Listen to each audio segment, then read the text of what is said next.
Baik, Assalamualaikum warahmatullahi wabarakatuh. Shalom, salam sehat untuk kita semua. Puji syukur kita panjatkan kehadirat Tuhan Yang Maha Kuasa karena pada kesempatan hari ini masih bisa dipertemukan dalam pembelajaran terakhir khusus untuk mata kuliah kewirausahaan untuk D4 kebidanan ya. Baik, Ibu mohon maaf karena minggu kemarin ada kegiatan sehingga tidak bisa masuk untuk kegiatan diskusi kita ya. Jadi untuk diskusi yang pertemuan kemarin ya, pertemuan minggu lalu itu nanti kita satukan di hari Jumat ini ya sekaligus dengan yang materi ini ya. Ya, jadi ini materi terakhir bagaimana Anda membuat rencana usaha yang tepat untuk daerah tertentu serta mewujudkan rencana tersebut dalam sebuah proposal. Artinya kemarin Anda sudah merancang sebuah proposal ya berdasarkan ide usaha ya, kemudian Anda bagaimana mempromosikan sampai dengan minggu ini adalah Anda merapikan kembali proposal itu ya, merapikan kembali proposal sesuai dengan outline yang nanti saya bagikan atau saya jelaskan di sini ya. Jadi rencana usaha ini untuk daerah tertentu kita lebih memfokuskan pada daerah Papua Barat ya, daerah Papua Barat yang mana sesuai dengan tempat tugas atau tempat kerja ibu-ibu sekalian. Artinya bagaimana kita membuat usaha itu dengan melihat kepada siapa sasarannya ya, kenapa kita membuat usaha itu ya, pemilihan tempatnya seperti apa, itu semua harus disesuaikan agar bisa memenuhi kebutuhan ya, kebutuhan pasar. Nah, jadi perencanaan usaha ini adalah bagaimana kita menentukan sebuah visi ya. Visi itu merupakan sebuah tujuan ya. Tujuan visi kita itu apa? Tujuan daripada usaha yang kita kembangkan ini apa ya? Yang nanti kita bisa mewujudkan visi itu melalui misi-misinya ya. Jadi misi ini adalah sesuatu yang kita lakukan untuk mewujudkan visi itu ya. Jadi intinya bahwa usaha yang kita kembangkan harus mempunyai tujuannya ya.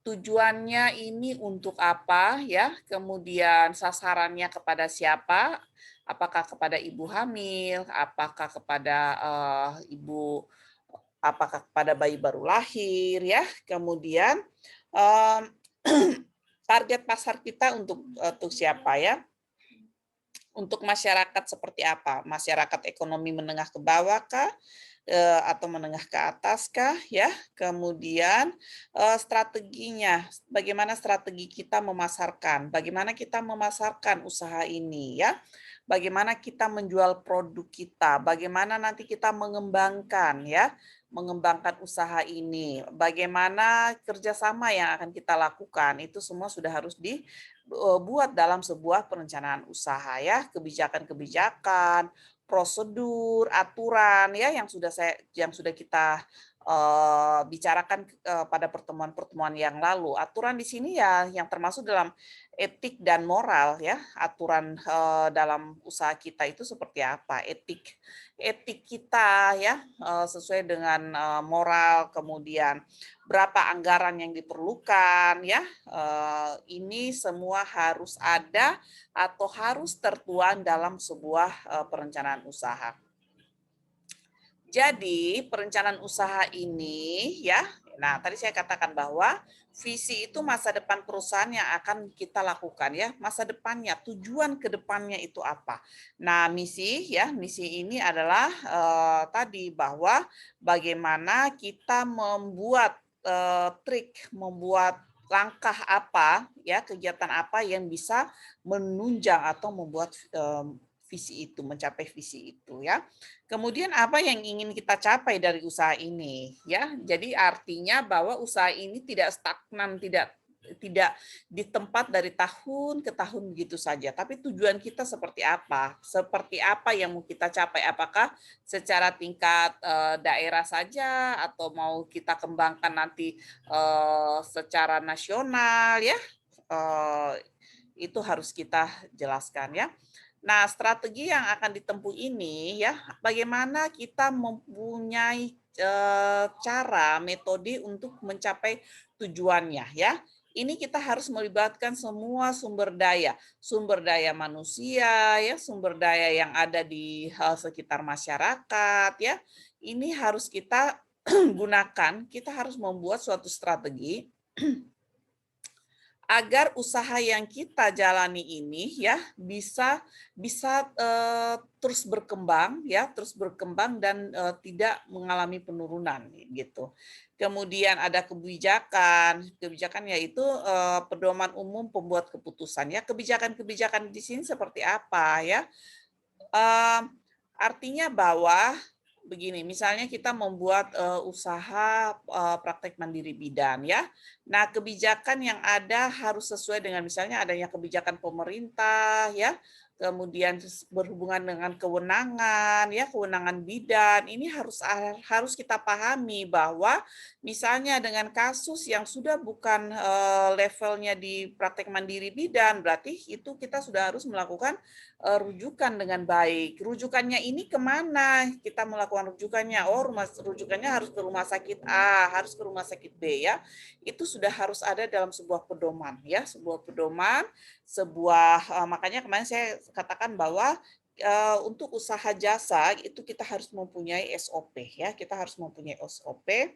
Artinya usaha ini harus benar-benar mempunyai nilai positif ya, mempunyai nilai positif untuk, masyarakat. Artinya kita mempunyai tujuan juga ya di situ misalnya yaitu untuk menurunkan angka kematian ibu dan bayi melalui usaha ini ya. Misalnya usaha, praktek mandiri bidan ya. Nah, kalau anggaran ini ya berhubungan dengan keuangan ya, bagaimana kita mendapatkan modal ya, apakah ini nantinya jadinya modal bersama ya, kalau memang itu usaha bersama. Apakah modal pribadi ya, kemudian bagaimana kita mempertahankan agar, keuangan kita ini akan terus dapat berputar ya, keuangan kita akan terus berputar. Jangan sampai nanti di suatu titik kita akan mengalami kekurangan dana ya. Nah, itu harus dipikirkan, untuk itu dalam sebuah usaha harus ada laporan ya, laporan keuangan. Nanti terserah dari kita apakah laporan keuangan ini mau bulanan ataukah mau 3 bulanan ya. Tapi kalau misalnya kita ada mempekerjakan orang ya, misalnya kita buka, praktek bidan ya, kita memperkerjakan, bidan lain, ya berarti kita harus merekapnya di bulanan. Sehingga kita bisa tahu berapa keuntungan kita setelah kita mengeluarkan pembayaran gaji ya, membeli obat-obatan, pemeliharaan, fasilitas dan sebagainya ya. Nah, kemudian prosedur, prosedur merupakan pedoman pelaksanaan ya yang lebih rinci ya. Jadi, eee artinya prosedur tindakan, ini lebih ke misalnya prosedur tindakan, bagaimana sih prosedur promosi gitu ya secara ini, tapi saya memberikan contoh lebih lebih spesifik ke, kebidanan gitu ya. Misalnya, bagaimana sih prosedur pertolongan, persalinan jikalau ada orang ibu yang datang bersalin di tempat kita ya. Bagaimana prosedur, kita melakukan rujukan ya, itu harus ada, itu harus terperinci dengan baik di situ ya. Kemudian aturan ya, aturan ini, ada yang boleh dilakukan dan yang tidak boleh dilakukan. Aturan ini banyak ya, bisa aturan untuk, pegawai kita ya, aturan untuk perusahaan kita, untuk usaha kita, misalnya aturannya bahwa di hari Minggu kita libur misalnya ya, atau itu lebih ke perusahaan, operasional usaha kita ya. Ataukah untuk, pegawai bahwa dia dinas pagi harus datang tepat jam 8 dan pulang di jam 4 sore, itu adalah aturan. Berpakaian rapi ya, harus, menggunakan baju dinas mungkin atau baju yang sudah kita sediakan ya, itu adalah aturan yang nanti harus kita tetapkan. Kenapa? Ya supaya menunjang, usaha kita. Ini semua ya, komponen-komponen ini semua harus ada, sudah ada Anda tuangkan di dalam sebuah proposal. Jangan nanti usahanya sudah berjalan baru Anda mulai, memikirkan, "Aduh ini kok, petugasnya datang seenaknya, apa-apa," ya. Nah, jadi kita bingung sendiri, artinya bahwa memang harus, sudah ada, sudah dibuat dalam sebuah proposal ya. Nah, sebuah perencanaan usaha ya harus memiliki sifat fokus, rasional, berkesinambungan, fleksibel dan operasional ya. Fokus artinya bahwa perencanaan yang kita buat ini harus berdasarkan visi misi kita dan tujuan ya. Jangan sampai berbeda antara tujuan dan visi dan misi kita ya, tapi ini harus sejalan. Fokusnya harus jelas, fokus di satu titik ya, bahwa visinya misalnya visinya memberikan layanan kebidanan yang komprehensif ya, menjadikan praktek mandiri bidan ini sebagai layanan kebidanan yang komprehensif dan berdasarkan evidence base misalnya ya. Misinya seperti apa? Evidence base-nya ini yang dimaksudkan apa? Jadi visi daripada sebuah usaha harus mempunyai satu cerminan, satu keunikan. Apa sih kekasannya ya? Kekasannya daripada usaha kita sehingga usaha kita ini ada pembedanya dengan usaha lain. Tidak sama gitu. Kalau kita berdasarkan evidence base berarti apa yang kita lakukan ini harus up to date begitu ya. Atau mungkin kita lebih kepada budaya lokal ya. Misalnya visi kita menjadikan praktek mandiri bidan ini dengan mengaplikasikan budaya lokal. Budaya lokalnya ini seperti apa? Ini harus dituangkan di dalam misi ya, di dalam tujuan dan sebagainya. Jadi misalnya kita menggunakan metode-metode tradisional ya, kemudian kita mengembangkan misalnya mengembangkan ramuan-ramuan yang sudah artinya yang ramuan-ramuan yang memang sudah terbukti ya, sudah terbukti secara penelitian yang baik ya. Kemudian secara rasional bahwa apa yang kita rencanakan ini harus masuk akal ya, harus masuk akal dan dan nyata gitu loh maksudnya. Jangan sampai kita membuat sesuatu tapi tidak rasional ya. Tidak rasional artinya mungkin kita mau melakukan pertolongan persalinan dengan suhu berapa derajat atau ya, tapi tidak rasional, tidak masuk akal gitu ya. Ya, jadi maksud Ibu ya bahwa rasional ini artinya bisa diterima oleh akal sehat. Apa yang kita rencanakan ini sesuai dengan akal sehat kita ya. Boleh kita bermimpi yang tinggi, misalnya kita mau mengembangkan usaha kita sampai ke tingkat internasional boleh, tapi yang masuk akal gitu. Apakah dengan modal sekian kita bisa seperti itu ya. Yang penting kita pencapaiannya dulu, pencapaiannya sesuai target kita, jangan terlalu muluk-muluk ya.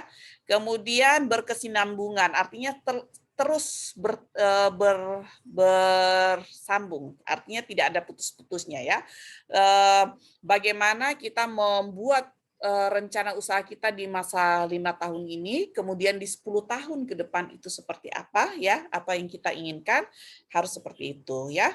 Kemudian fleksibel ya, artinya fleksibel ini yang kita buat ini ya bisa kita sesuaikan dengan lingkungan yang ada, lingkungan di daerah kita ya. Jadi fleksibel itu kalau memang misalnya di Kabupaten Fakfak ya mungkin kita mau ada perbedaan dengan Kabupaten Sorong ya mungkin dalam tadi misalnya kita mau mengangkat budaya yang ada di situ ya kita harus fleksibel dengan lingkungan yang ada. Oh bahwa kalau di misalnya di daerah Fakfak ini orang tidak suka atau orang mungkin tabu dengan budaya yang tidak yang lain gitu ya, padahal di daerah lain boleh gitu ya. Jadi artinya fleksibel, dia bisa berubah sesuai dengan lingkungannya ya.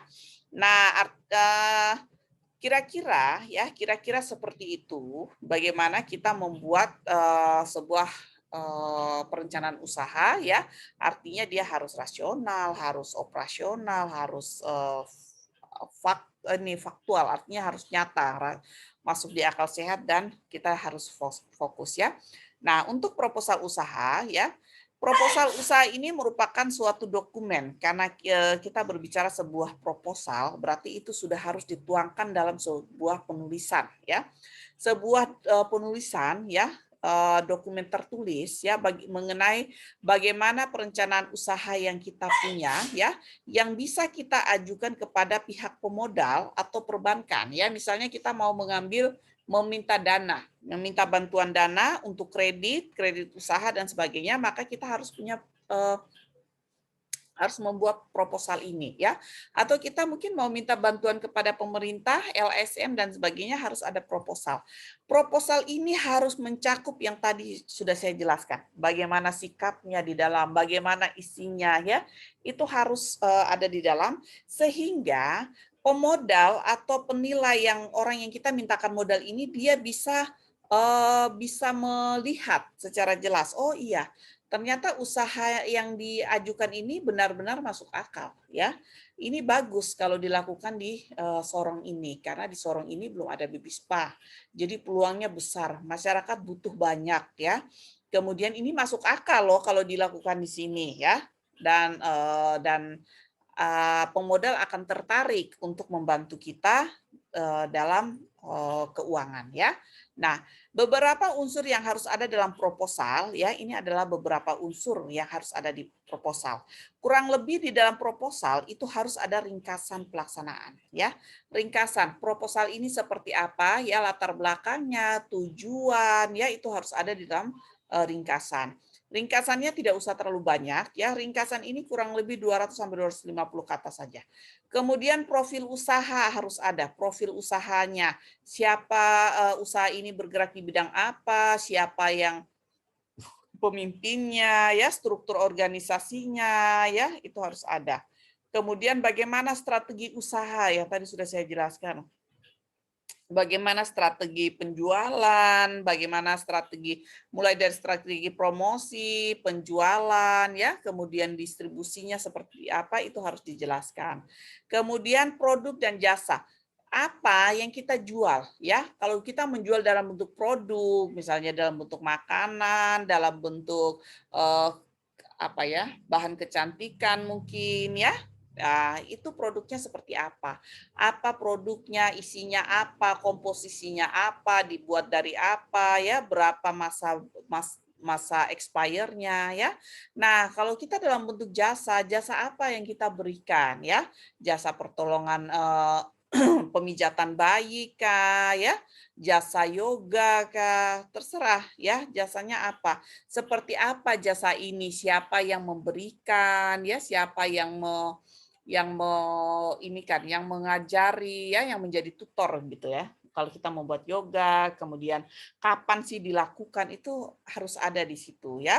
Kemudian analisis pesaing, kan kemarin kita dari awal pembelajaran kita sudah tahu analisis pesaing. Siapa saja di Kota Sorong ini, siapa saja yang sudah punya baby spa ya. Nah, misalnya baby spa-nya itu sudah ada orang yang buat. Kemudian apa sih kelebihannya baby spa-nya yang sudah dibuka itu dengan punya kita? Itu harus kita lihat di situ.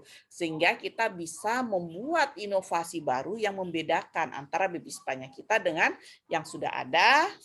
Artinya bahwa kita bisa bersaing nanti di pasaran ya. Kemudian ringkasan karyawan dan pemilik. Berapa jumlah karyawan, latar belakang pendidikannya seperti apa, kompetensi yang dimiliki seperti apa, ya itu harus ada. Begitu juga dengan pemilik. Kemudian rencana operasionalnya, jam layanannya, itu ada data finansial, data keuangan. Berapa modal yang kita butuhkan? Modal yang kita butuhkan ini digunakan untuk apa saja? Sewa tempat kah? Beli alat kah ya, itu harus jelas. Kemudian berapa jumlah pinjaman yang mau kita buat, nanti harus ada di situ. Misalnya dari data finansial semuanya berjumlah misalnya 200 juta ya, yang sudah kita punya berapa? Oh, yang sudah kita punya 100, berarti kita punya kekurangan 100 juta. Berarti ini yang akan menjadikan usulan pinjaman kita ya untuk usaha yang akan kita lakukan ya.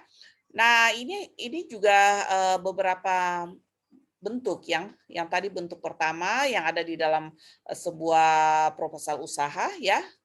Kalau ini juga artinya tidak beda jauh dengan yang pertama bahwa yang maksud Ibu yang ini. ya, antara si punya Zimmerer ya. Zimmerer ini dengan punya si lambing ini ya, sebenarnya tidak berbeda jauh ya. Terserah Anda mau pakai mana, tapi saya lebih menganjurkan Anda menggunakan yang ini karena ini lebih lebih lebih apa ya, lebih kompleks saja. Nah, ini adalah sistematika penulisan proposal usaha. Pertama harus ada halaman judul ya. Halaman judul, kemudian ringkasan, daftar isi, nah bab 1, bab 2, bab 3, bab 4 dan bab 5 ya.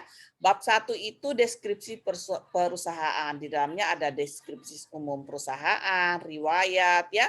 Kemudian bab 2 tentang pasar dan pemasaran. Bagaimana kondisi gambaran industrinya ya, kondisi pasar itu harus ada.